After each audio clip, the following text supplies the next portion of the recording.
Pak Tunggul ya. Ya perkenalkan ini Kasino, Dono dan Indro. Kita bertiga. Dipaksa duduk bertiga di depan ya.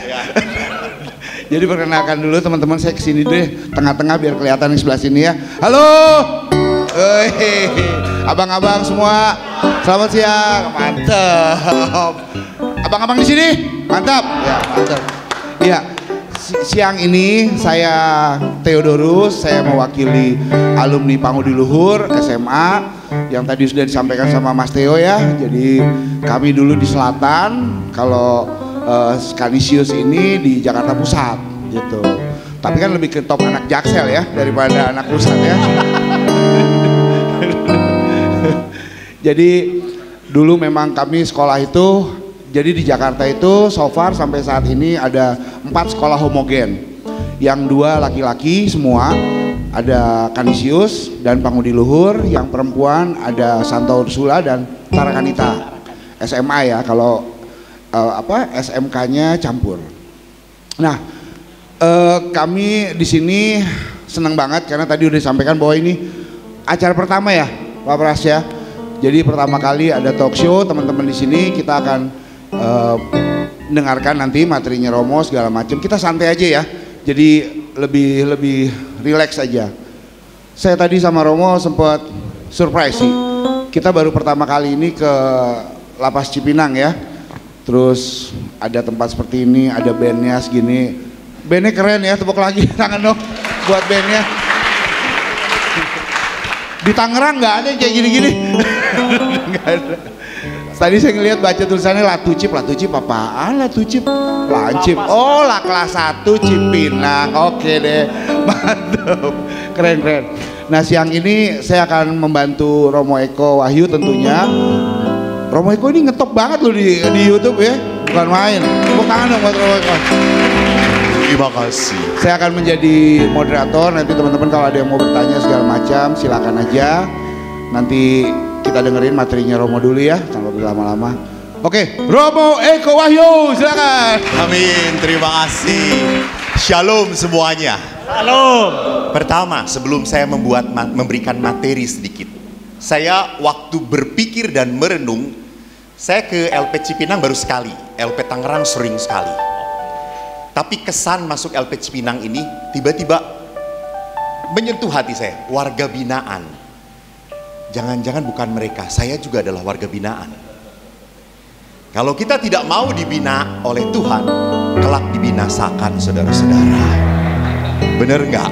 Benar. Jadi jangan berpikir warga binaan itu adalah terminologi istilah yang merendahkan. Dah, warga binaan itu adalah istilah yang mengingatkan kita, siapa lo, siapa gue. Kita harus sadar siapa dia. Maka pada saat itu saya sadar, saya juga dibina oleh Tuhan. Yang kedua, sungguh sebuah kejujuran bagi saya, mohon maaf. Saya ketemu jenderal gampang banget, ketemu Anda susahnya, aduh bila setan kata saya.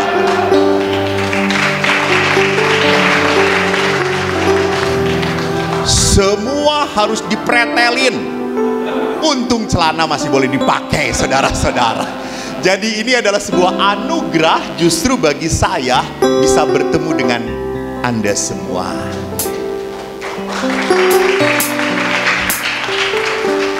Saya ingat sebelum memberi renungan sama-sama, ada sebuah lagu yang kita pakai untuk merenung pada sore hari ini.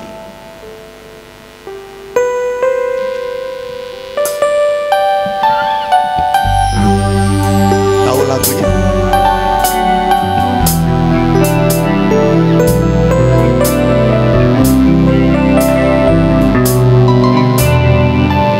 Tahu ya?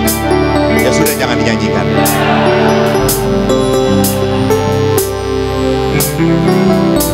Lagu ini masuk sekali ke dalam tema pada sore hari ini.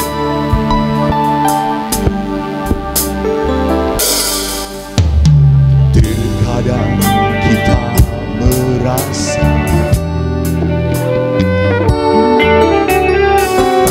ada jalan terbuka,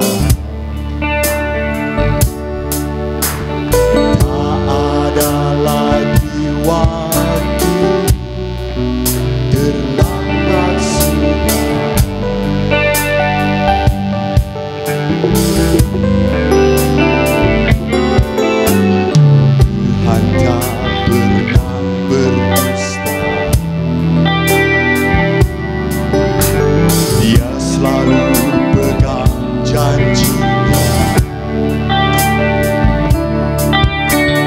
Bagi orang percaya, mujizat nyata. Bersama-sama. Dia mengerti, dia peduli persoalan yang sedang terjadi. Dia mengerti, dia peduli persoalan yang kita alami. Namun satu hal, namun satu yang dia minta, agar kita percaya sampai mujizat menjadi nyata. Sekali lagi katakan, dia mengerti, dia peduli persoalan yang sedang. Dia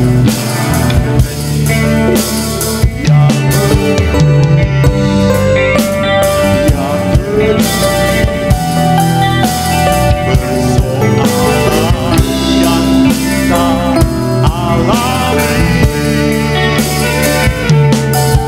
Namun satu yang dia minta, agar kita percaya sampai mujizat menjadi nyata.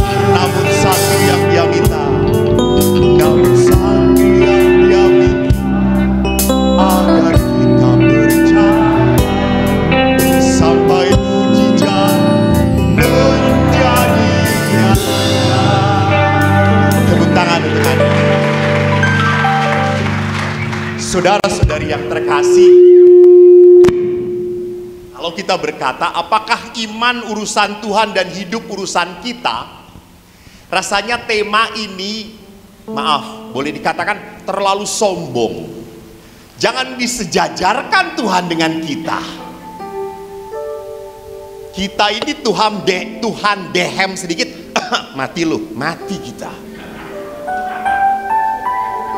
Jadi mari kita lihat sekarang apa yang saya mau bawa kepada Anda. Kita mau berbicara tentang penderitaan.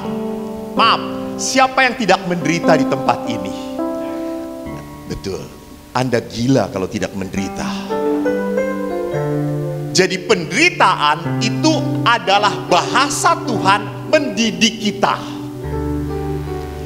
Jangankan, sorry ya, saya yang salah menderita, yaitu akibat kita. Yang baik pun bisa menderita. Siapa? Dalam perjanjian lama, Ayub. That's good. Itu hebatnya. Bapak, saya di gereja saya ngomong siapa? Nggak ada yang ngerti. Di sini langsung Ayub. Keren banget. Mungkin karena banyak penderitaan ya, jadi kenal banget gitu ya. Betul. Orang benar saja menderita. Bahkan mengapa pada saat itu Tuhan mengizinkan. Kau boleh cobain dia, asal jangan ngambil nyawa dia, itu hak saya. Jadi ingat, kadang-kadang penderitaan itu dibiarkan oleh Tuhan untuk apa? Melihat kesetiaan kita. Karena yang paling sulit itu manusia itu setia. Waktu janji dengan Tuhan, saya setia dengan dia sampai mati Tuhan, istriku. Lihat yang Bahenol, lu mata kemana-mana lo. Saya pun sama waktu di Filipina, saya melayani umat Filipina. Anda tahu perempuan-perempuannya putih-putih. Kalau pakai rok naik, ininya turun. Saya imam ya tergoda. Normal. Sampai akhirnya saya kan berkata, body of Christ, body of Christ. Ada teman saya, saking kagumnya dia langsung ngomong, wow, that's your body.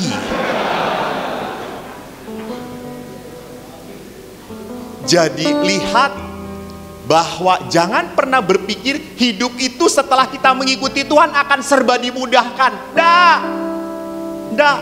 Bahkan tadi dikatakan kita di depan diskusi, namanya anak-anak PL tuh diskusinya hal-hal yang rohani. Karena ketemu pastor. Coba di antara mereka. Jadi memang orang-orang kadang-kadang pada saat mau jadi baik, kadang-kadang mau bertobat, tiba-tiba godaan akan berat. Betul? Di sini, nanti saya keluar baik, aku akan bersujud di hadapan istriku, mohon ampun. Setelah keluar, lihat seperti di rumah retret tomat, di rumah retret tobat balik lu kumat. Digoda, gak gampang. Namun lihat saja, kalaupun orang benar digoda dan akhirnya menderita, apa yang dilakukan oleh Ayub pada saat menderita? Ini menarik. Ayub langsung mencukur. Ayub langsung duduk di atas abu. Dan Ayub ingat berteriak dengan telanjang aku keluar masuk ke dunia ini, dengan telanjang aku akan kembali kepada Tuhan. Tuhan yang memberi, Tuhan yang mengambil, terpujilah nama Tuhan. Jadi Ayub tahu bahwa hidup itu hanya anugerah dari Tuhan, anugerah. Pada saat Ayub menderita, Ayub melihat teman-temannya ngomong, bertobat lu, bertobat. Ayub berkata, salah saya apa? Jadi memang penderitaan itu ada nilai satu pedagogi membuat kita harus bertobat penderitaan karena salah saya. Misalnya, saya makan tahu senang dengan cabai, saya makan banyak, mencret. Saya tidak mengatakan kepada Tuhan, Tuhan mengapa engkau mencobai aku dengan mencret ini? Tuhan berkata, lu mencret gara-gara lu rakus. Salah saya. Tetapi juga ada penderitaan yang dibiarkan oleh Tuhan terjadi supaya supaya saya menjadi orang yang lembut pada penderitaan orang lain. Supaya saya tidak kasar pada orang lain. Supaya saya bisa berbelas kasih pada orang lain. Maka itulah yang penting, bahwa penderitaan itu menjadi alat bagi Tuhan supaya hati saya menjadi mudah tergerak oleh belas kasihan, tidak tega melihat penderitaan orang lain. Dan Allah pun memperlihatkan lewat Yesus, anaknya. Dia menderita. Maka memang penderitaan sekali lagi bukan sesuatu yang asing di dalam hidup manusia. Hanya seringnya kita punya iman kuat, kita berdoa pada Tuhan, oke, tidak salah. Tetapi seringkali doa tidak sesuai dengan hidup sehari-hari. Ini yang salah. Maka Ibu Teresa pernah ditanya, Ibu, apa resepnya supaya hidup perkawinan kuat? Ibu Teresa hanya berkata, you must pray and forgive. You cannot forgive if you do not pray.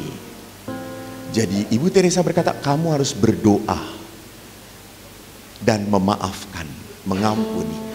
Kamu tidak akan pernah bisa mengampuni kalau kamu tidak berdoa. Kenapa demikian? Karena pengampunan itu milik Tuhan. Tuhan yang bisa mengampuni. Kita manusia kalau disakiti, apa kecenderungan kita kalau disakitin? Balas. Lu ambil tempe gua ambil jatah makanan elu gitu ya. Lebih berat lagi biasanya membalas itu. Tetapi kita diajari untuk mengampuni, dan mengampuni itu adalah kekuatan dari Tuhan. Saya pernah cerita, dan itu kehidupan saya. Di dalam kehidupan saya tidak terlalu akrab dengan ayah. Ayah saya tentara, Pak Frans. Galak sekali tentara. Anda tahu tentara mainnya tangan. Ayah saya pangkatnya hanya pembantu letnan. Lalu di kantor punya komandan. Pulang ke rumah ayah jenderalnya. Dan saya anak pertama. dihajar habis saya. Saya pernah sekali oleh ayah dilempar pakai sepatu tentara yang tinggi. Gigi saya patah, bibir saya pecah, saya kabur dari rumah. Itu terjadi waktu saya kelas 5 SD. Saya nangis. Saya berkata, Eko ini anak bapak atau bukan? Saya sampai marah. Saya masih ingat waktu itu saya marahnya bagaimana. Pak, nanti gede Eko bales. Sekarang Eko masih kecil, gak berani. Saya ditempeleng gara-gara apa? Gara-gara ketahuan merokok. Jadi cikal bakalnya PL anak-anak yang suka berontak itu ada di diri saya. Tapi saya bukan lulusan PL. Saya lulusan Seminari Mertoyudan. Wah, itu sekolah. Kalau PL itu tidak dilirik oleh Tuhan gitu ya. Kalau seminari itu berkenan di mata Tuhan. Jadi saya masuk seminari, saya memang sejak kecil ayah sudah mengatakan jangan merokok, merokok kamu habis. Tapi kan saya bergaul dengan teman-teman, teman-teman merokok kok, kalau nggak merokok kita bukan friend. Akhirnya saya merokok, pulang ke rumah ayah tahu kamu merokok. Enggak, masa Eko kecil merokok, kamu merokok. Enggak, kamu merokok. Saya ditempelin, prak. Iya, pembantaian terjadi. Saya dipukul dan ayah marah karena saya menatap ayah. Tidak boleh. Saya menatap ayah langsung melempar dan pecah. Saya kabur. Dan tidak dicari oleh ayah. Karena ayah berkata, anak bapak 4, hilang 1 masih 3. Dan yang hilang ini adalah yang paling bodoh bagi ayah. Lalu akhirnya saya dicari oleh ibu saya. Bu, ibu yang mencari saya. Bu, pulang, udah malam. Gak mau, nanti kalau pulang pas saya dipukul lagi. Karena ayah saya itu kalau marah bersambung. Ada bab 1, bab 2, bab 3. Pas saya pulang, saya sudah siap-siap. Nanti paling dipukul lagi oleh ayah. Lalu akhirnya saya datang. Saya kan masih pakai baju putih yang berdarah karena bibir saya pecah. Ayah dengan dingin berkata, mandi. Saya langsung mandi. Di situ ada ember yang anget, air anget. Saya mandi. Wah, setelah mandi paling dihajar. Keluar mandi, kami rumah kecil. Saya buka kamar mandi, saya sudah lihat ayah diam berdiri. Duduk. Pas duduk, saya diberi makan. Kamu dari siang belum makan. Saya diam. Saya takut. Ayah duduk percis depan saya. Lalu ayah berkata, kok maaf, ayah memukul kamu terlalu keras ya. Maafkan ayah. Anda tahu, sakit itu hilang dari hati saya. Dan saya belajar memaafkan dari ayah. Kenapa ayah yang begitu keras bisa meminta maaf pada anaknya? Karena saya ingat ayah adalah pendoa yang baik. Dia berkata, saya bohong pada Tuhan kalau saya menjadi seorang ayah yang sombong. Maka dengan ibu pun ayah sangat menghormati. Ibu di masa akhir, ibu saya sudah meninggal dunia 11 tahun yang lalu. Setelah ibu keluar dari pekerjaan, ibu langsung stroke, tidak bisa apa-apa. Dan yang mengurus ibu ayah. Mandikan, bereskan. Dan 4 tahun ayah menggotong ibu sampai akhirnya ayah harus ke rumah sakit dan ayah divonis apa? Penjepitan tulang belakang. Anda tahu waktu divonis itu ayah menangis. Saya kaget, saya jarang melihat ayah menangis. Lalu saya tanya, ayah kenapa kamu menangis? Saya nggak bisa gotong ibu kamu lagi. Siapa yang mau gotong ibu kalau bukan saya?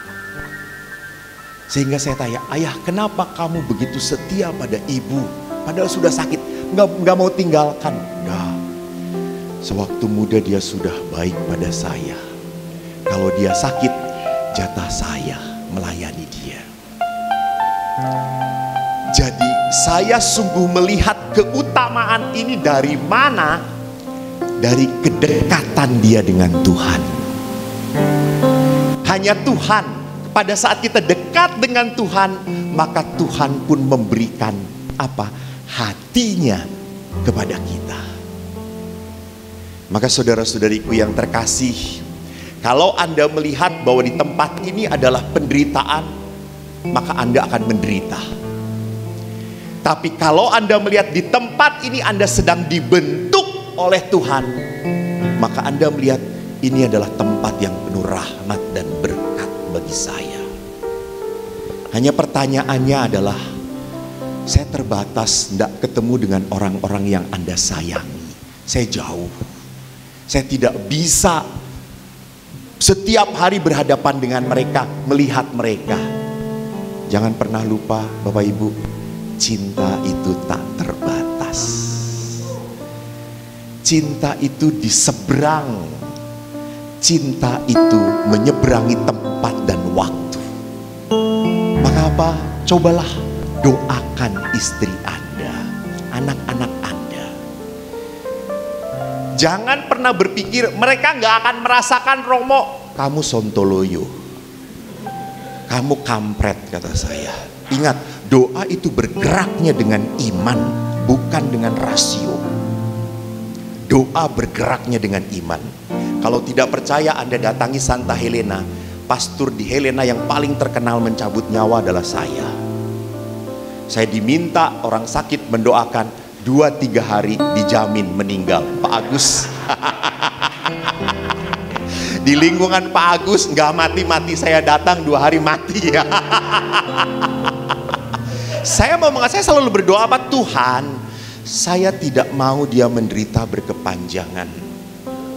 Karena kalau dia menderita berkepanjangan, hilang iman dia. Kalau Engkau menghendaki, angkatlah kehidupan dia. Jangan sampai dia menderita. Jadi lihat, doa itu betul-betul ada powernya, ada kekuatannya. Itulah tempat kita untuk bersandar, itulah tempat kita untuk menjadi kuat dan menunjukkan apa? Iman dan cinta kita. Terakhir saya ingat Arswendo. Anda mungkin tahu Arswendo adalah yang pernah mengalami juga di penjara.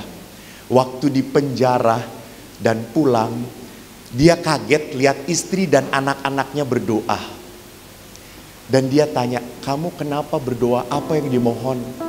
Anaknya ngomong, papa, aku dan mama berdoa supaya papa nggak serong, supaya papa selalu ingat mama. Dan dia mengatakan, Romo, itulah sebabnya saya tuh tidak pernah jatuh hati kepada wanita lain. Rupanya istri saya mendoakan saya, padahal saya tidak pernah mendoakan istri saya, gitu ya. Jadi saudaraku, mari kita lihat, apakah iman urusan Tuhan, hidup urusanku? No. Iman adalah kekuatan hidupku. Tuhan memberkati. Terima kasih. Iwo.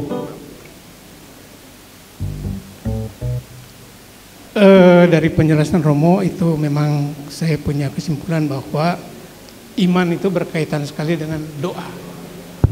Artinya dengan doa kita memperdalam iman kita.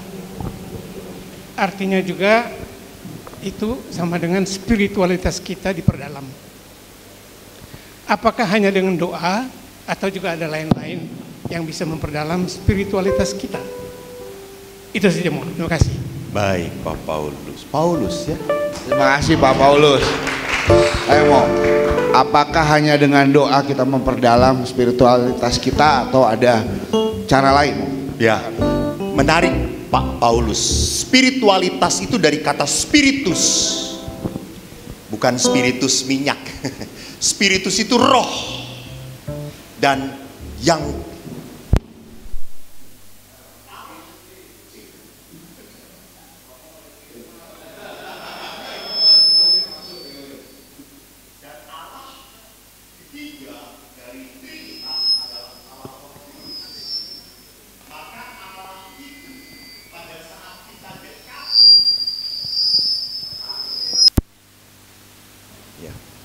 Kalau Allah itu harus kita dekati, tentu dalam roh. Tentu dalam roh. Maka doa adalah tempat kita berkoneksi dengan Allah. Benar. Hanya doa itu jangan dipikir bahwa saya harus nyalain lilin, lalu berdoa, lalu puji-pujian. Sebab Tuhan baik. No. Pada saat Anda jalan, menikmati, dan mengatakan, terima kasih Tuhan. That is prayer. Itu doa. Jadi saat-saat dimana kita kontak dengan yang ilahi, itu doa. Itu doa. Jadi doa itu jangan dipersempit. Dengan apa? Dengan hanya ibadat, lalu duduk diam. Pada saat saya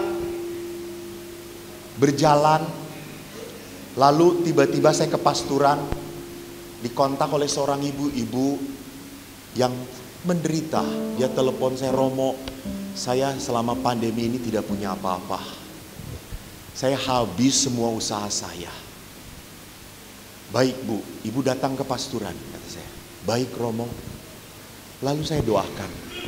Lalu saya berkata, Ibu, saya kok ngerasa saya tidak boleh kalau hanya memberi Ibu doa. Maaf. Boleh saya beri bantuan, Ibu butuh berapa? Ibu itu menyebutkan uang. Dan kebetulan saya kok baru diberi hadiah oleh umat uang percis seperti Ibu itu minta. Dan kata saya, oh berarti gue cuma dititipin. Oke Ibu. Ibu, saya tidak tahu apa. Kemarin orang memberi percis seperti yang Ibu butuhkan. Ambil. Jadi doa itu harus membuat manusia punya hati yang berbelas kasih.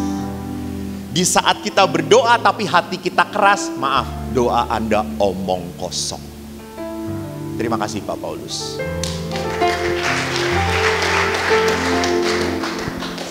Oke, baik. Ada lagi mungkin teman-teman? Oh iya, silakan Pak.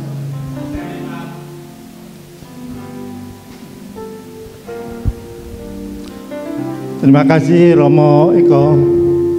Nama saya Sintong Janipar. Sangat menarik dan lucu gitu.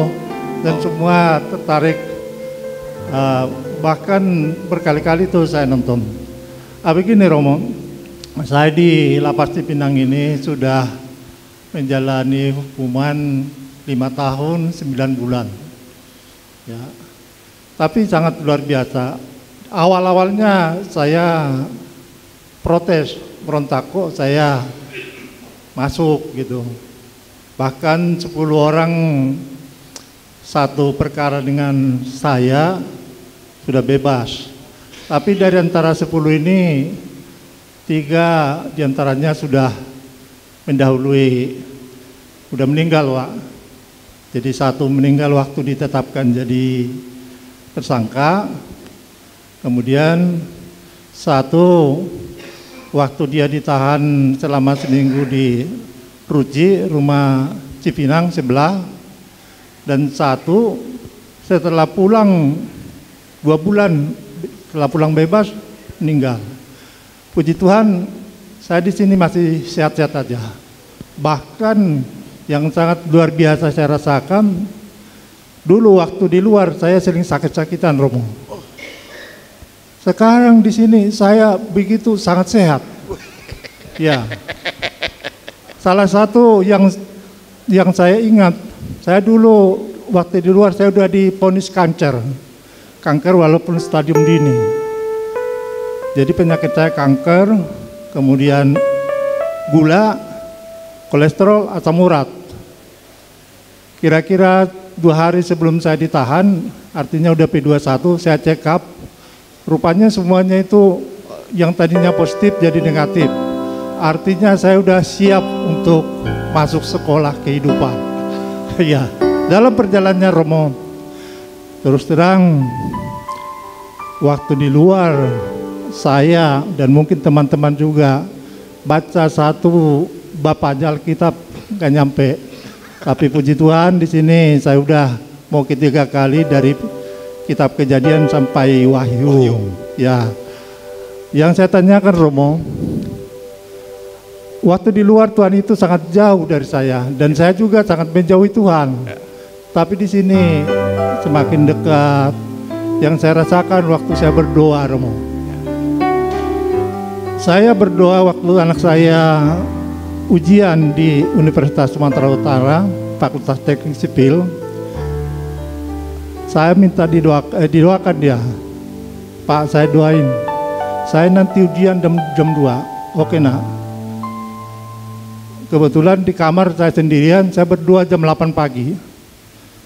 Benar-benar dengan hati yang sangat konsentrasi saya. Saya berdoa, berhenti berdoa, ada suara, Pak.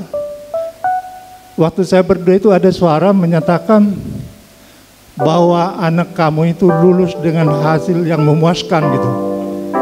Padahal anak saya ini nanti jam 2 siang baru Ujiannya. ujian. Ya. Kemudian begitu saya bilang amin, anak saya hubungin saya, Pak, Bapak doain saya sudah, nah. Terus gimana, Pak? Kamu lulus, nak? Kok Bapak tahu? Tuhan menjawab doa saya. Dan singkat cerita, artinya apa yang saya doakan itu, apa yang saya dengar di doa saya itu persis terjadi. Dia lulus dengan hasil memuaskan. Benar. Yang saya tanya kepada Romo, apakah memang itu suara itu benar-benar suara Tuhan atau mungkin suara Tuhan Roh Kudus? Ya, itu aja, Pak. Terima kasih, Romo. Terima kasih. Horas, Amang. Mau lihat godang.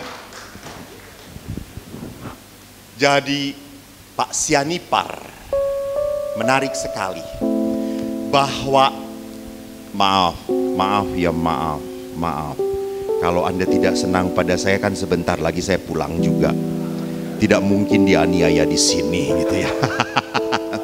Jadi saya melihat ada beberapa wajah di tempat ini yang sudah merasa damai. Artinya apa? Rupanya rumah kehidupan ini bisa membentuk Anda. Satu, apakah menjadi orang yang bisa berdamai dengan kenyataan atau penuh kemarahan? Penuh kemarahan. Saya ke LP Tangerang pun melihat, wow, ini wajah-wajah yang masih penuh kemarahan, masih menyimpan, ini tempat neraka bagi aku. Aku tidak suka berada di sini. Secepatnya aku harus pergi di tempat ini. Gitu. Masih belum menerima, menolak. Jadi ingat, sama dengan penyakit kanker. Di saat ditolak, makin ganas. Sama, di saat Anda di sini menolak kenyataan di sini, maka Anda semakin tidak pernah punya hati yang lembut. Yang kedua, Pak Sianipar bagus sekali. Romo, kenapa waktu di luar saya doa aja susah, di sini cepet banget? Karena sedikit godaan. Godaannya sedikit, warnanya sama. Godaannya sedikit, dan kita punya waktu luang sungguh. Kita punya waktu luang sungguh. Itulah sebenarnya kenapa semangat para rahib, para pertapa adalah semangat seperti Anda. Mereka menarik diri dari kehidupan, mereka hanya pegang kitab suci, makanan secukupnya. Kalau Anda mau tahu, datanglah ke Cikanyere. Cikanyere itu punya pertapaan khusus di mana imamnya tidak pernah boleh kontak dengan siapapun. Dia sendirian di hutan. Hanya 2 bulan sekali mereka konferensi, kembali lagi. Karena mereka sungguh punya waktu untuk dengan Allah. Jadi betul Pak Sianipar. Maka pada saat di sini, kenapa doa saya bisa begitu mendalam ya?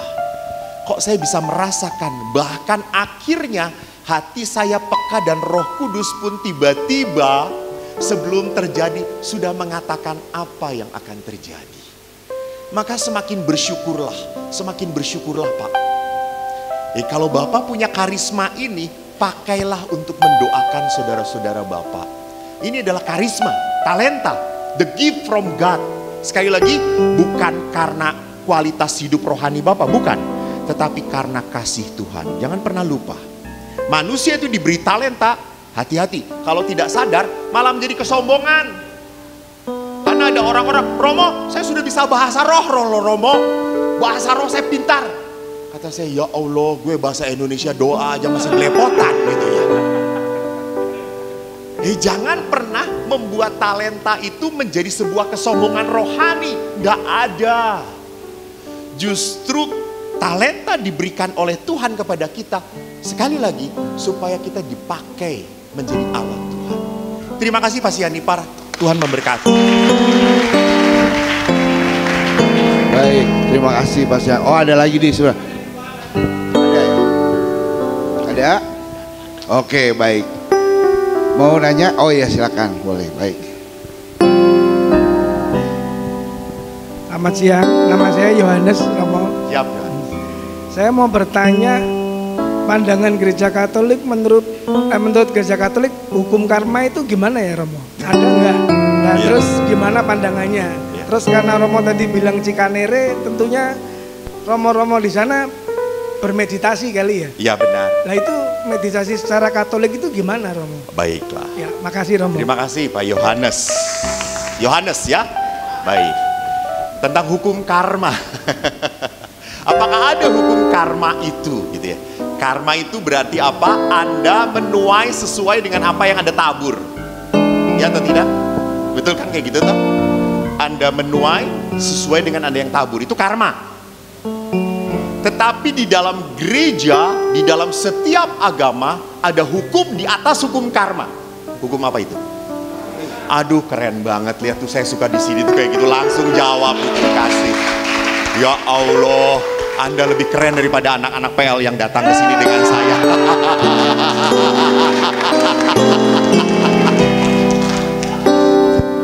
Kasih, kerahiman, kemurahan hati.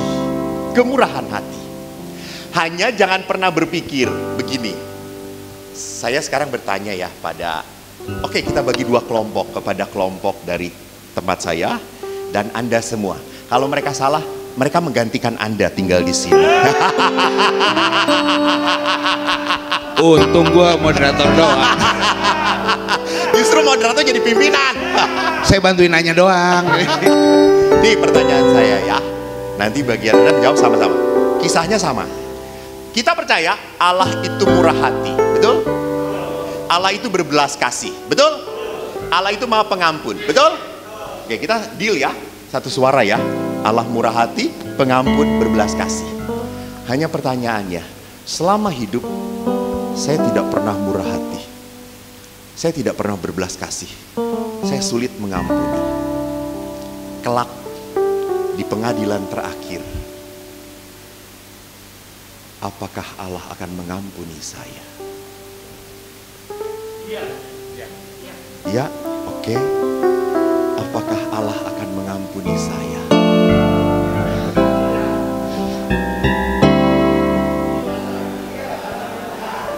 Terjadi perpecahan. Siapa yang iya? Iya, siapa yang tidak? Siapa yang tidak? Oke, baik. Lihat, kita percaya Tuhan Maha Rahim. Tuhan berbelas kasih, Tuhan penuh pengampunan. Saya di dunia tidak pernah bisa berbelas kasih, tidak mengampuni, tidak Maha Rahim. Jangan lupa, Yesus berkata, engkau akan diadili seperti engkau berlaku pada saudaramu. Oke, ada 10 orang yang bisa digantikan sama anak-anak ini.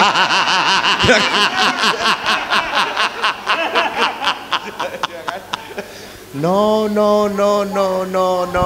nggak semudah itu.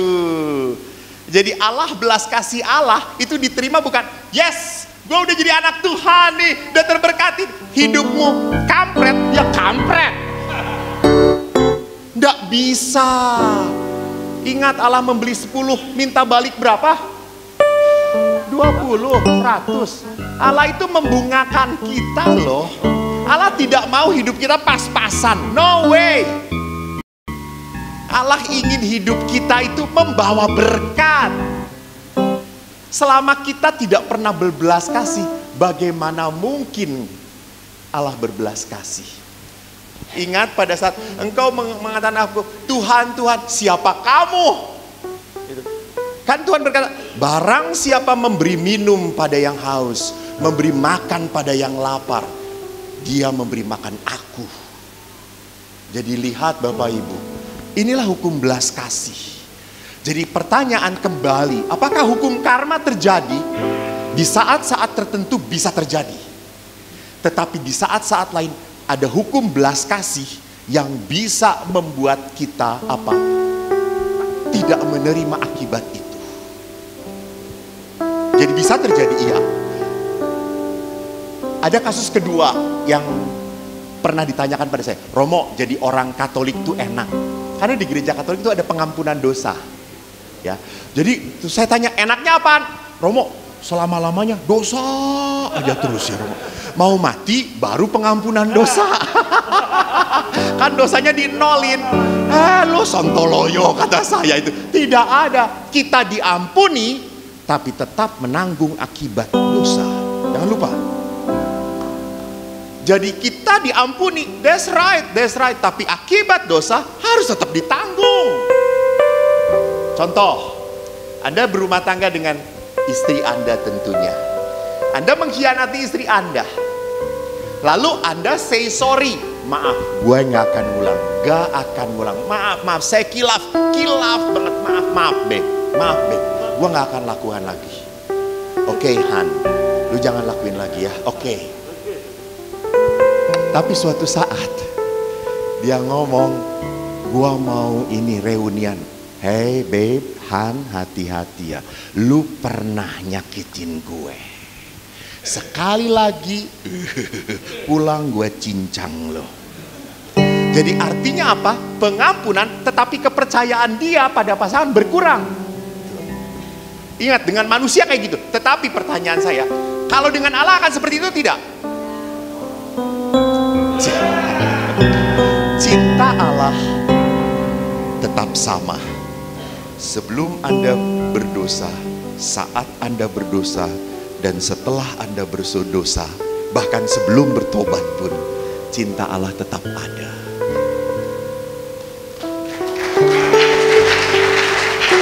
Maka Bapak Ibu, maaf tadi saya dikatakan oleh Bapak Pras tadi mengatakan, nanti kita mendengarkan tuntunan dari Romo Eko.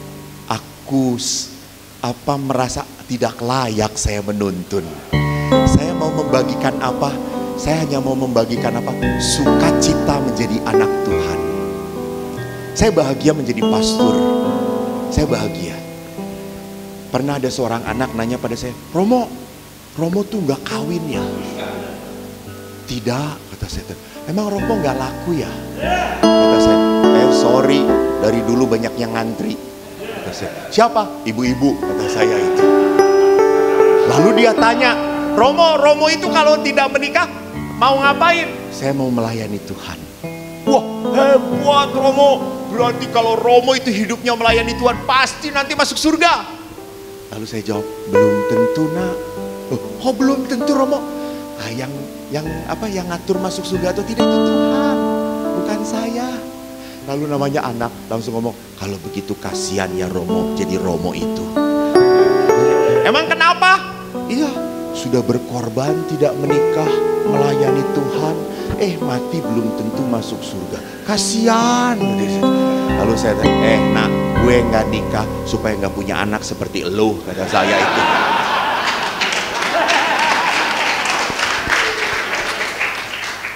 Jadi ini yang ingin saya sharingkan, bahwa berita keselamatan kitab suci yang Anda baca, yang Anda punya, disitulah kekuatan Tuhan, disitulah tempat hiburan Tuhan.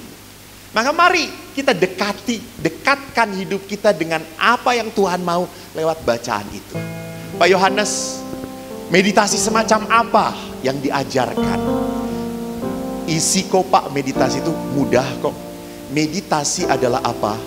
Masuk ke dalam kesadaran, keheningan. Jadi kan biasanya kita kalau makan cepet-cepet, semuanya jadi nggak kerasa, cet, pokoknya kilat. Akhirnya kita tidak bisa menikmati, betul atau tidak? Betul kan? Kalau kita cepet-cepet, akhirnya kita tidak bisa menikmati. Nah, meditasi itu berarti apa? Saya pada saat makan, saya kunyah, saya nikmati. Dan di situ menghasilkan apa? Enak, syukur. Itu meditasi. Jadi merasakan menjadi slow motion lah, betul gitu. Jadi pada saat jalan pun saya sering kali, karena gereja kami Helena besar, sore hari gereja Helena besar sekali, banyak tamannya, saya jalan kaki diam, tenang gitu. Sampai ada ibu-ibu kadang-kadang, namanya ibu-ibu you know, ngomongnya gitu ya, gitu. Ibu-ibu Helena, bukan ibu-ibu di sini. Gua nggak berani.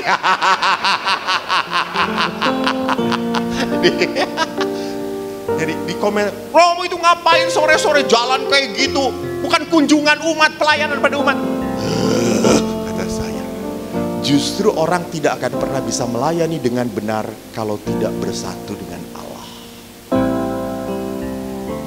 Jadi meditasi adalah saat bagi kita untuk menikmati, merasakan, menyadari.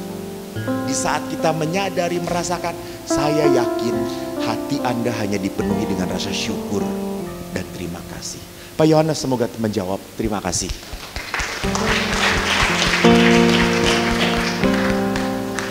Oke, ada lagi. Iya. Pak Pras juga mau bertanya. Suruh. Salam.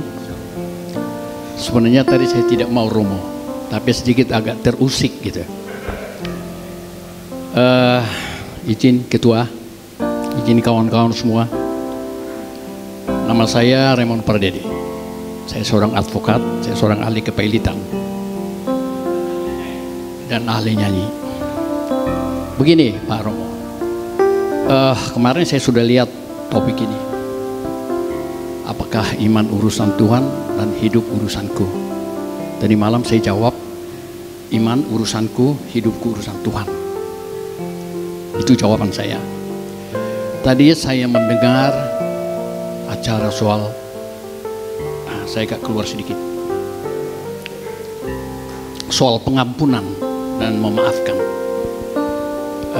Ini mungkin yang sangat sulit, karena urusan kita ini kan urusan sama Tuhan Romo.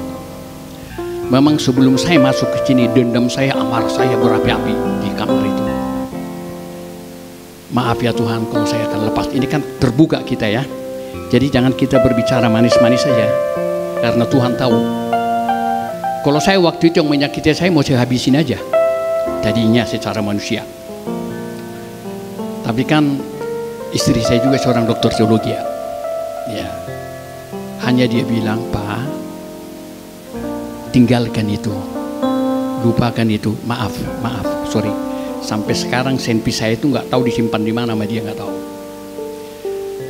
Kenapa kok yang menyakiti kita itu? Saya bilang sama Tuhan, Tuhan, yang menyakiti kami ini kok hura-hura, pesta, luar biasa. Yang saya lakukan, jujur, boleh kita mengatakan, kalau saya bilang saya tidak salah, orang pasti bilang, lo udah di penjara lo. Pasti kita tetap guilty, oke? Tapi saya yakin dengan diri saya, siapa yang saya lakukan itu soal kepailitan. Itu Bumi Asih yang saya pailitkan, utangnya 1,3 triliun. Tapi begitu di persidangan, kita disangkakan 378, ternyata sampai di sini 263, aneh. Tapi saya bersyukur adanya sekarang hakim ditangkap, Sambo ditangkap. Ini Tuhan sudah menunjukkan dia punya kekuatan. Hakim Agung ditangkap. Jadi yang saya maksud Romo, dari tadi saya sebenarnya sampai saya bilang sama Pak Beni sama ini, saya bertanya enggak, saya bilang sama adik-adik saya bertanya enggak, karena saya bertanya pun sebenarnya dengan rasa sakit gitu, soal pengampunan tadi. Karena anak saya pun, saya di HKBP yang di Jalan Jambu, anak saya semua di Katolik, alumni Katolik. Bagaimana kau Tuhan, saya bilang, izin Romo, kita kurasa bersengketa, berargumentasi dengan Tuhan boleh kok, boleh ya. Tuhan, saya bilang, saya tidak bisa bohongin kau. Waktu saya 3 Januari ya, mungkin di luar sudah, saya baru sini 9 bulan, tapi di luar sudah 5 bulan. Sebelum saya masuk, saya matikan mobil di pinggir jalan, saya kebetulan di Ancol berkegiatan. Tuhan, kita mau bicara dulu lah. Dia bilang, saya nggak bisa bohongin Tuhan, kita berdua nih Tuhan nih. Apapun yang saya lakukan, dia tahu. Kenapa si Anu itu kok bisa begitu enak-enak ini segala macam dirampok dari saya. Maaf keluar dari mulut. Emang hakim ini hakim bejat juga saya bilang. Kalau saya masuk di sini perkara, di sini baru diperiksa, ini baru di tengah. Tapi Tuhan sudah menunjukkan sekarang. Makanya saya mau hubungi Alvin Lee. Ya. Kayaknya Tuhan itu begini. Kayaknya menurut saya. Begitu saya berseteru, bagaimana enaknya sialan itu bla bla bla bla bla bla bla. Kok saya harus masuk? Kok Tuhan nggak kasihan lihat anak cucu saya bilang. Kok nggak kasihan gitu. Begitu hebatnya saya berseteru di mobility, akhirnya itulah kalau orang bilang kapan Roh Kudus datang. Saat saya sudah begitu naik begini, cep, dia cooling down gini. Saya rasakan di situ Roh itu datang. Ya. Raymond katanya, oke, kamu marah sama dia, marah Tuhan, marah. Kamu mau habisin, mau saya habisin sekeluarga. Maaf itu polisi itu sahabat saya itu. Sampai saya bilang Pak Pras, ya di magazine itu ada 12 peluru, satu untuk ini, satu untuk ini, satu untuk saya terakhir. Keren matinya. Kenapa saya segini agak emosi? Ya aku lihat kita tadi berbicara manis, pengampunan. Tuhan itu kan tahu semua. Ini saya tertarik di topik ini. Iman urusanku, saya beriman, tapi hidupku itu urusan Tuhan. Ya. Akhirnya jawaban dari saya tutup mobil, ini agak sakit nih. Saya pulang, sudahlah nak, kau masuk aja di penjara nggak apa-apa. Di penjara itu tidak semua orang salah, tidak semua ada yang salah. Tidak semua, makanya saya himbau kawan-kawan, pulang dari sini, lo jangan masuk lagi ke sini. Itu aja. Jadi begitu saya tutup mobil, dikasih saya waktu untuk ini, tanggal 3 saya datang ke sini, saya bawa tas, penjarakan saya bilang, betul tadi yang Romo bilang. Begitu saya di sini, ketemu kawan-kawan semua baik-baik semua nih. Saya enjoy di sini ketemu kawan-kawan ini. Disitulah aku rasakan Tuhan itu datang. Udahlah, kau kurawat di dalam. Soal pembalasan itu bukan urusan kau, itu urusanku katanya. Tapi lo ku pelihara, itulah mungkin mengobati. Tapi sampai sekarang untuk dibilang menghilangkan amarah itu masih, sorry Romo, belum clear gitu, belum clear. Setiap saya masuk kamar, makanya saya kan di kamar itu tidak mau lama-lama, kesurupan kita, benar. Akhirnya datang ke gereja, ini datang sebelahku ini, sama beliau sama Pak Ben itu. Jadi kalau saya berbicara itu ketua Pak Pras bilang hilangkan, yuk gampang banget sih bilang begitu, gampang banget. Saya pengen tahu, sorry, yang kita perkara kita beda-beda, Tapi saya rasa pun Pak Tunggul ini pun sakit hati nih. Cuman dia nggak mau ungkapkan. Buat apa kita berbohong sama Tuhan? Kalau saya bilang mau saya habisin, tapi masuklah di sini. Itu yang tadi. Diam kau duduk. Memang saya tanya pembalasan itu kapan Tuhan pembalasannya? Kok sampai sekarang Bu, saya bilang sama cucu saya di Balikpapan. Tiap hari kok nggak pulang. Jadi maksud saya tertarik sekali ini. Saya urusan iman saya. Berimanlah saya supaya bisa Tuhan memelihara hidupku. Nah, bagaimana cara menghilangkan tadi Romo? Amarah itu yang mau saya tanya. Coba dikasihkan saya obatnya yang sedikit, jangan terlalu, coba pikiran preman lah. Saya sedikit agak preman dikit ya. Kalau Alkitab ya pasti ya, karena ya kita sama-sama anak kolong barangkali. Tadi kita anak kolong ya. Tolong bagaimana caranya menghilangkan itu? Memang sudah hilang, tinggal 30% lagi belum hilang. Ya. 30% lagi ya. Oke.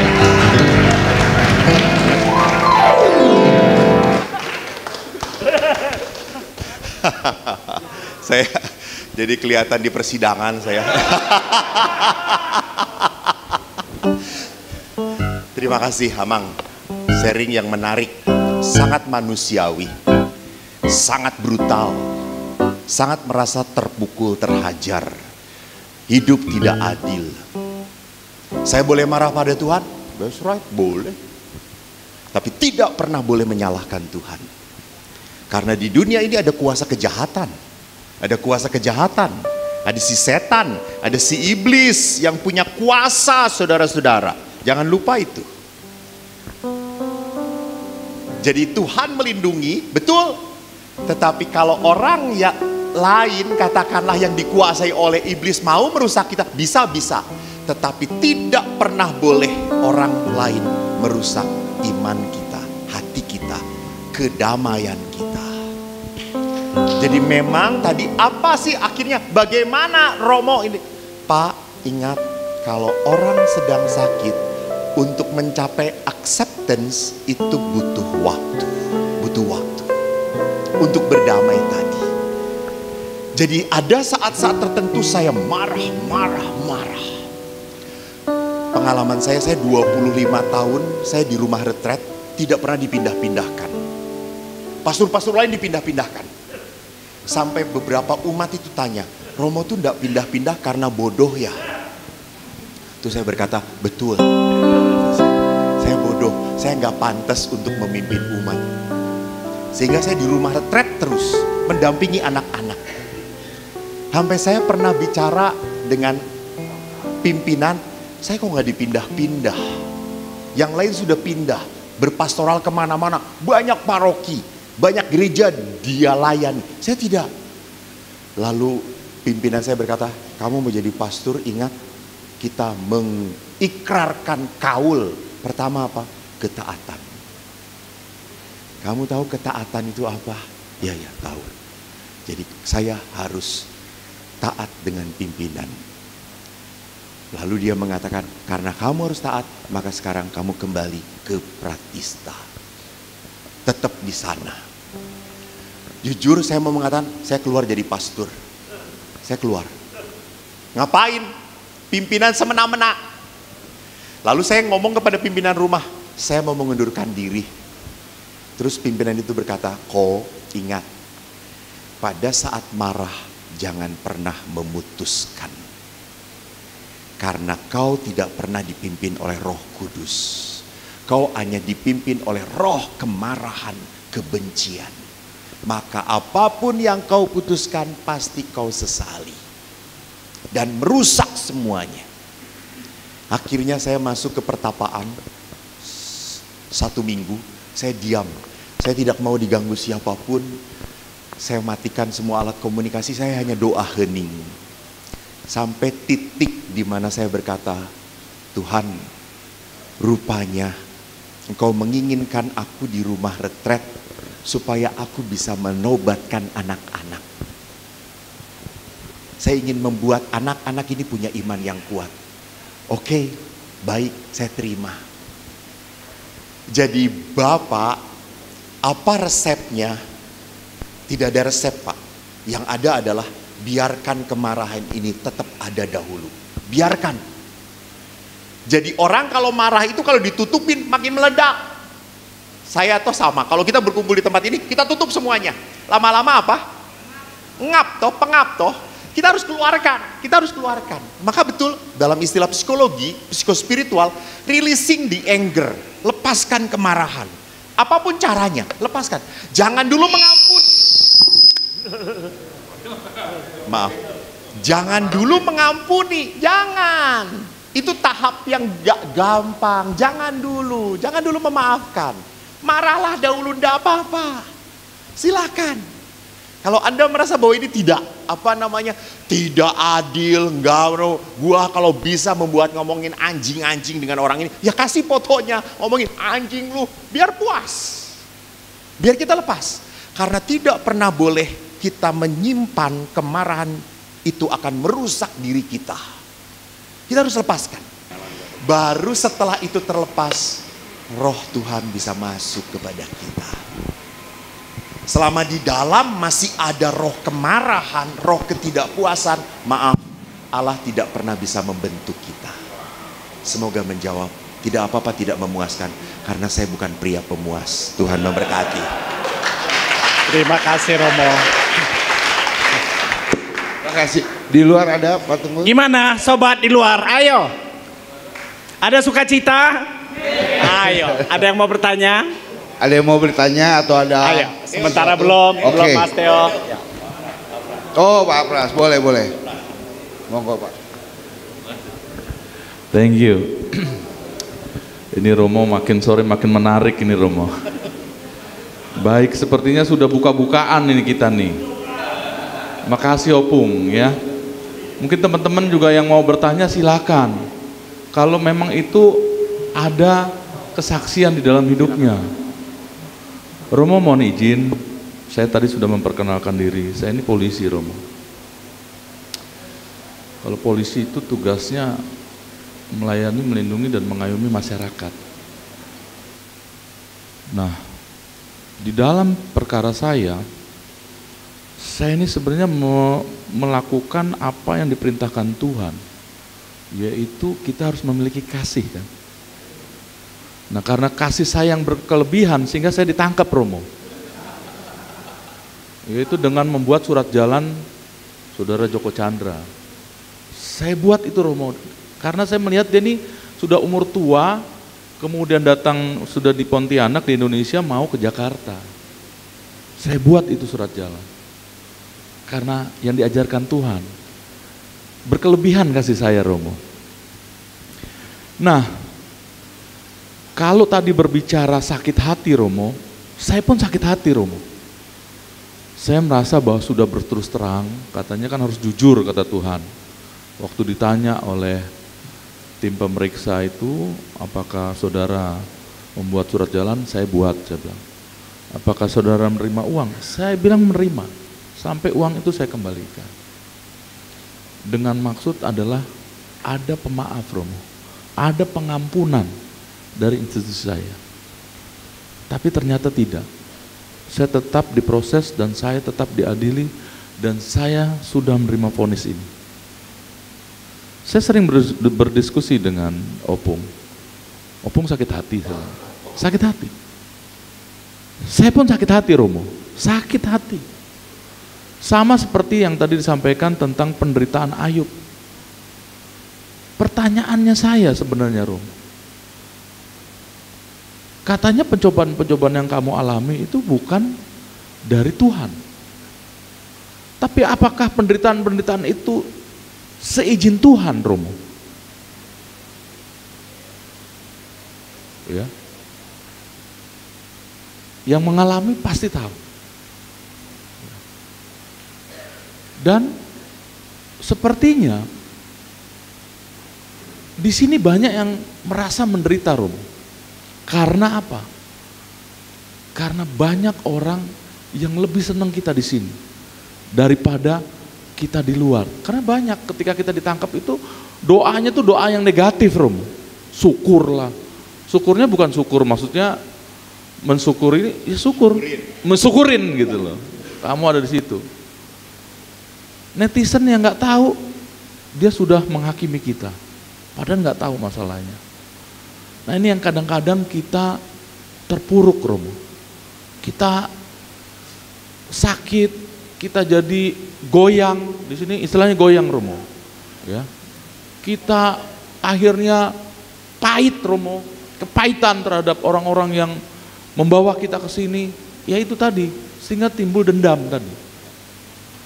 Nah, ini pertanyaannya Romo, ini menarik ya, karena memang kadang-kadang iman ini suka goyang itu sendiri Romo. Bagaimana kita dapat melewati ujian iman ini Romo? Sehingga kita ini kembali normal ya, walaupun tadi sudah disinggung masalah Pak Ferdi Sambo dan sebagainya. Itulah orang-orang yang sebenarnya membawa saya juga ke sini gitu Romo. Ya.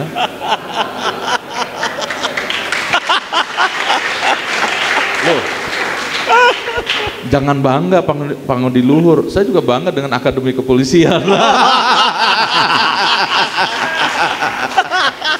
Itu karena adik kelas saya gitu. Korban Sambo. Ya, jadi jeruk makan jeruk ini, ya.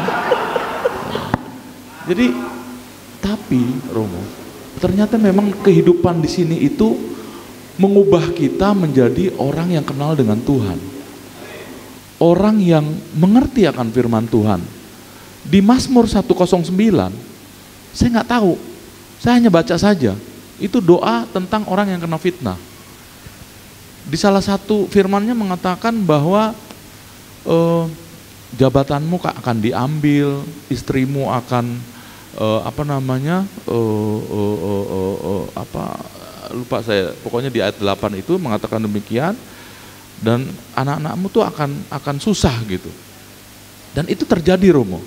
Ketika saya hanya berdoa dan membaca firman itu, saya nggak tahu tujuannya kepada siapa. Tetapi kok kelihatannya sepertinya Tuhan sekarang ini memperlihatkan orang-orang yang memang selama ini saya perkirakan itulah orangnya. Nah, pertanyaan saya, Romo, ya, karena sudah mulai sore ini, udah mulai, saya lihat muka-mukanya udah mulai berubah ini. Masih mau terus nggak nih teman-teman? Nah, terus ya, nah itu Romo semangatnya. Pertanyaannya yang pertama, bagaimana melewati ujian iman ini, Romo? Sehingga kita nih kuat di dalam sini. Ya, dengan berbagai masalah, berbagai macam kasus di sini. Karena sebenarnya sama, tetapi kasusnya berbeda-beda ini, Romo. Ada kasus korupsi, ada kasus pidana umum, ada kasus narkoba. Ini yang kita alami di sini. Yang kedua, Romo, faktor apa saja yang kita perlu perhatikan sehingga kita dapat melewati ujian iman kita, sehingga kita ini berkenan di hadapan Tuhan. Seperti tadi Romo katakan, kita diampuni nggak sih gitu loh? Diampuni kalau kita itu pret kan gitu. Tapi kalau kita berubah, nah ini yang sepertinya harus kita lakukan. Dua pertanyaan ini, Romo, mohon kami dikuatkan.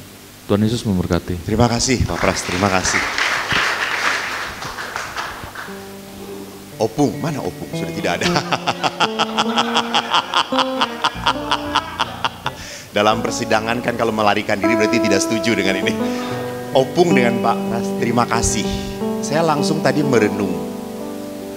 Saya mungkin seorang pastor yang godaannya tidak terlalu banyak. Jadi hidup tuh seperti mengalir begitu saja. Mungkin saya kalau menjadi Anda, hidup seperti Anda, mungkin bisa jadi saya lebih parah dari Anda.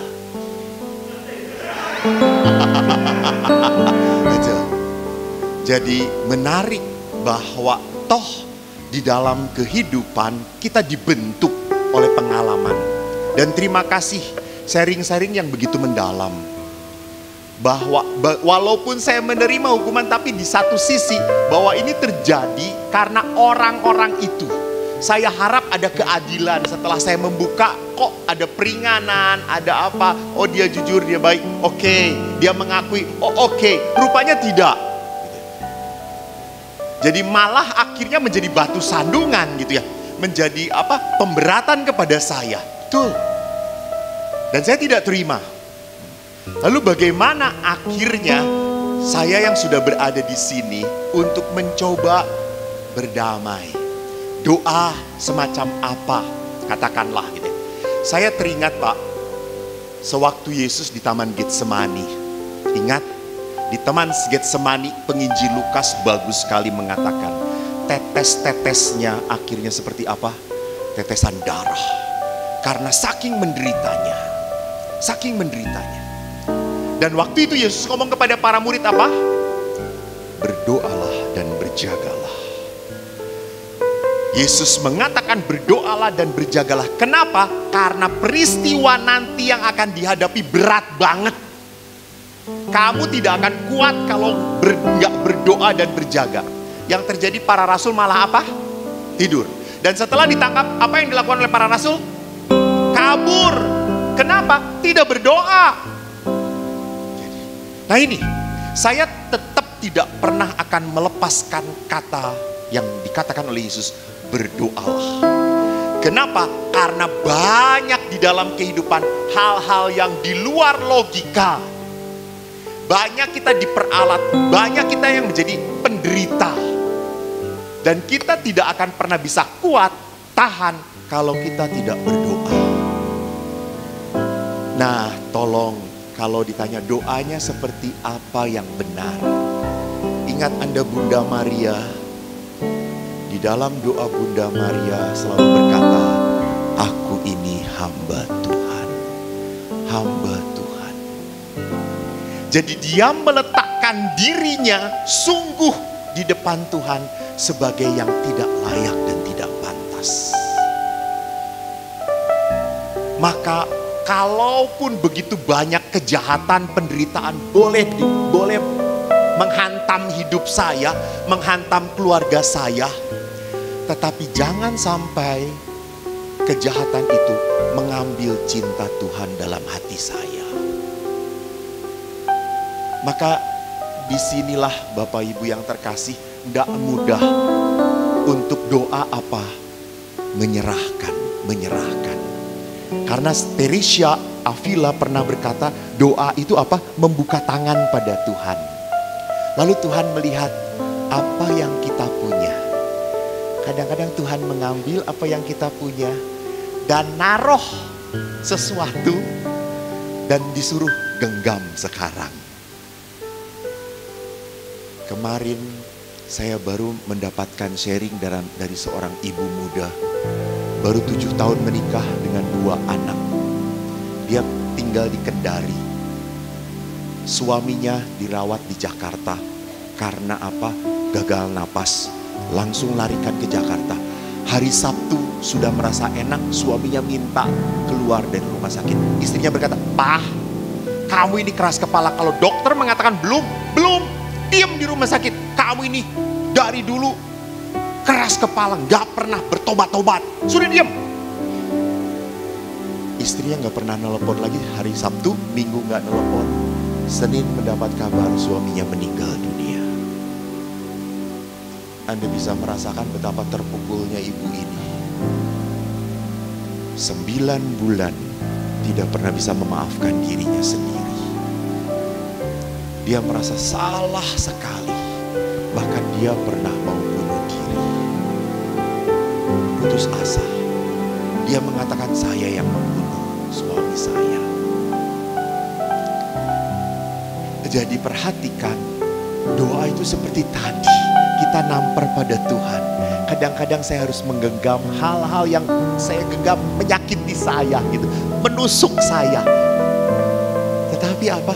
Ya genggamlah, peganglah. Kenapa? Karena dia pun menggenggam hal yang sama. Dia pun tidak bisa melarikan diri dari salib itu. Maka Bapak, biarkan saya sebagai imam yang tinggal di luar dalam pelayanan, saya pun akan tetap setia mendoakan Anda. Wah, kuasa-kuasa jahat menghancurkan Anda. Namun saya mohon bertahanlah dalam iman. Tetap percayalah, seperti apapun keadaan Anda, kasih Tuhan tidak pernah hilang. Anda berdoa, saya pun mendoakan Anda. Tuhan memberkati. Terima kasih. Thank you, Mas. Thank you. Ya, mendengar dari Pak Tunggul tadi, Romo ya, dan teman-teman yang lain juga, memang banyak hal yang mungkin kita nggak pernah tahu apa yang terjadi di luar, ya Pak Pras ya, dan teman-teman yang alami di sini juga. Kita kan selalu di luar tuh ngerasa bahwa yang masuk penjara itu bersalah, ya, walaupun kita juga tahu pasti ada kelemahan dalam sistem, tapi itu yang kita punya. Dan sistem itu juga yang menjalankan manusia. Manusia pasti banyak salahnya juga. Manusia banyak godaannya Pak Tunggul ya. Godaan itu banyak hal ya. Tadi udah banyak sekali teman-teman yang bertanya dan itu dibahas. Godaan-godaan yang membuat kita, tadi Opung masih marah, masih apa. Mungkin kalau bisa saya coba rangkum ya Romo ya, yang membuat kita masih punya rasa ganjel atau apa, karena memang kita masih punya keterkaitan dengan duniawi. Jadi mungkin hal-hal, saya nggak tahu nih Romo, nanti mungkin diluruskan ya. Seringkali kita kecewa karena akan hal yang menimpa kita, masalah-masalah yang menimpa kita ini, karena selalu ada urusannya dengan duniawi dan materi. Dan semua orang-orang yang punya godaan ini juga seperti tadi Romo bilang, mungkin jadi pastor lebih sedikit rasa godaannya ketimbang kita yang menjalankan hidup sehari-hari bukan sebagai biarawan, karena godaan kita jelas lebih banyak, sehingga perspektif kita melihat suatu hal, sudut pandangnya akan sangat berbeda ya Mo ya.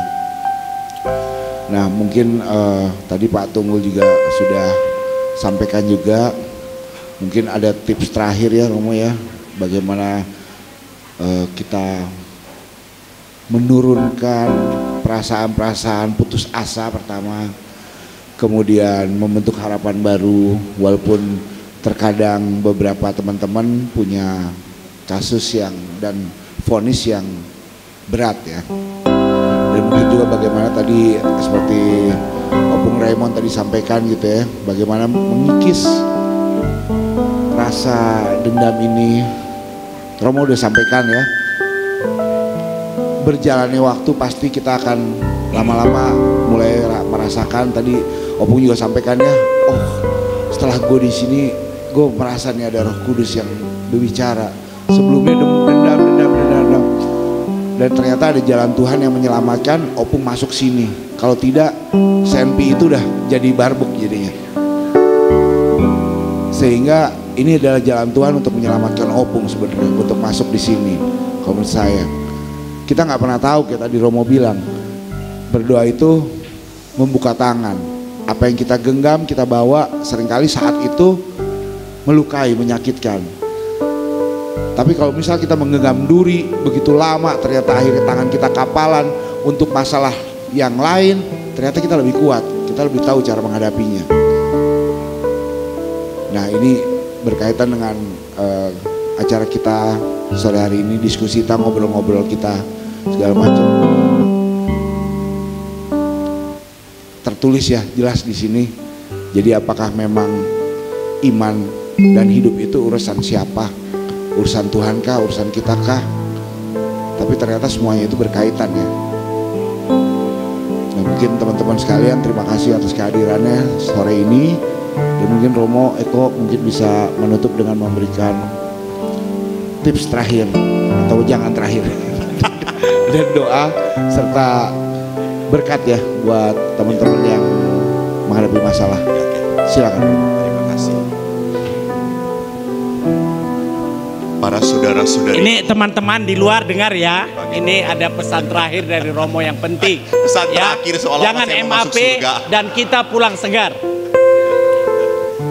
Teman-teman, Bapak Ibu yang terkasih, suatu kebahagiaan bagi saya kalau saya boleh menjadi teman doa bagi Anda semua. Saya ingatkan teman-teman, tolong jangan kehilangan kasih Tuhan dalam hati kita. Dan wajah kasih Tuhan itu ada di sini, ada di sini. Wajah kasih Tuhan itu ada di wajah teman-teman Anda. Bukan hanya di wajah orang-orang yang datang kemari, kami semua. Tidak. Wajah kasih Tuhan ada di dalam sel Anda, di sekitar tempat di mana Anda setiap hari berjalan. Dan Anda pun dipanggil untuk membawakan wajah kasih Tuhan bagi teman-teman. Saya ingat sebelum berdoa, tiba-tiba berkata, saat keadaan di sekelilingku mengecewakan, ada di luar kemampuanku, ku berdiam diri mencarimu, doa mengubah segala sesuatu. Baik, saya akan berdoa untuk Anda. Mari kita berdiri, silakan. Umat dipersilakan berdiri.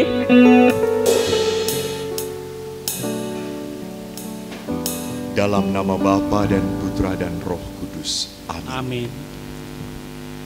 Allah yang Maha Rahim, Engkau Bapa dan Tuhan kami. Kami bersyukur kepadamu Tuhan, Kau sungguh menghembuskan Roh Kudus di tempat ini, sehingga kami bersama-sama boleh melepaskan kepenatan hidup kami, kepahitan, kesedihan. Namun kami tidak mau pulang sebagai manusia-manusia yang memberontak dan kecewa. Kami ingin menjadi manusia-manusia yang tidak kehilangan cinta. Biarkanlah banyak orang menyakiti kami. Biarkanlah banyak orang ingin menghancurkan hidup kami. Tapi kami percaya cinta-Mu tak pernah seperti itu Tuhan. Maka Tuhan, ulurkan tangan-Mu bagi anak-anak-Mu ini, bagi saudara-saudaraku. Hiburlah mereka yang merasa kesepian, yang merasa ditinggalkan, yang merasa hidup ini tidak adil. Hiburlah mereka Tuhan. Berikanlah kemurahan-Mu dalam hatinya. Jamah hati mereka, pulihkan mereka. Hanya Engkau kekuatan kami Tuhan. Hanya di dalam Engkau ada kasih, ada pengampunan dan sukacita. Biarkanlah Roh-Mu yang berhembus di dalam hati mereka. Tuhan, kala mereka sendiri dan kesepian, kami percaya Kau tak pernah meninggalkan mereka. Maka kami mohon kepadamu, turunkanlah berkat-Mu atas mereka. Semoga di tempat ini menjadi tempat yang penuh berkat. Semoga di tempat ini menjadi tempat di mana Engkau semakin nyata, dimuliakan, ditinggikan, dan kasih-Mu sungguh hadir melindungi anak-anak-Mu ini. Berkat Allah melimpah dalam hidup Anda, Bapa dan Putra dan Roh Kudus. Amin. Tuhan memberkati. Tuhan memberkati. Saya undang Mas Theo Norus Andre, Om Mas Theo 2 ini, ya, Kanisius dan PL mengumumkan siapa pemenangnya. Sebelumnya sebentar Mas, 1 menit. Ini Mas Theo mengumumkan siapa pemenangnya, rangkuman. Spontan. Oke, rangkuman sih sebenarnya saya nggak banyak dengar, cuman tadi kalau kita dipesan kalau mau keluar nanti kita ke Filipina, oke? Karena di atasnya itu lebih rendah, bawahnya lebih ke atas. Cuman itu yang saya ingat. Dan dalam hal ini, the whole pembicaraan dan saya sangat kagum dengan Pak Pardede. Dia ini menyuarakan hati kita masing-masing. Ya. Dan Pak Pardede ngomong honesty dan dia berani. Dan dia mencurahkan sebenarnya itu juga suara hati mungkin 70-80% di sini Mo. Dan jawaban Romo sangat menendukan saya juga. Karena ternyata boleh kita marah Pak Pardede. Dan mulai hari ini saya akan tegur Pak Pardede. Sebelumnya saya belum pernah tegur. Karena saya orangnya sombong sama kayak anak PL. Wah.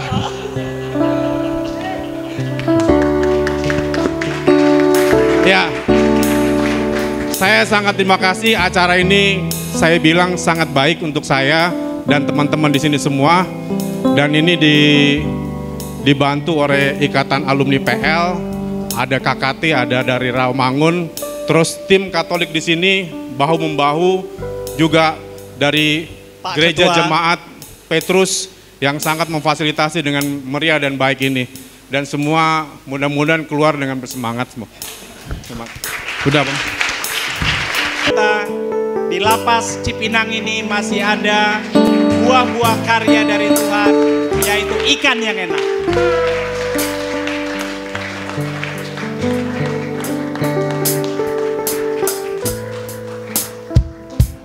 Teman-teman juga Jemaat Petrus, juga mendapat karya dari murid-murid Tuhan, ada ikan dari laut. Jadi mohon dicicipi dengan baik, menerima berkat dan jadilah berkat. Lagu penutup